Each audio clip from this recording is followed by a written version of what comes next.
Sie hieß Masarev Xanim, doch bekannt wurde sie als Mesdja Erdelani. Sie wurde in der Stadt Sine im östlichen Kurdistan geboren. Sie lebte in einer Zeit, in der Bildung für Frauen sehr schwer war. Doch Mesdja war eine außergewöhnlich kluge und belesene Dame. Sie war die erste Frau, die die Geschichte einer Region, Erdelan, niederschrieb. Sie war eine große Dichterin und verfasste Gedichte in 3 Sprachen. Mesdja Xanim zeigte, die Feder einer Frau ist schärfer als das Schwert. In der Gesellschaft ihrer Zeit erlangte sie hohe Achtung. Sie war nicht nur Historikerin, sondern auch Philosophin und Gelehrte. Ihr Werk Tareksa Erdelan gilt bis heute als eine der wichtigsten Quellen.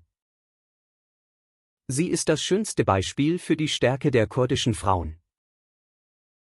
Ihr Schaffen ist ein Licht, das auch nach 200 Jahren noch hell leuchtet. Mesdja Erdelani ist der Stolz unserer Geschichte und Literatur. Ihr Wissen und ihre Feder öffneten unseren Töchtern den Weg zur Bildung.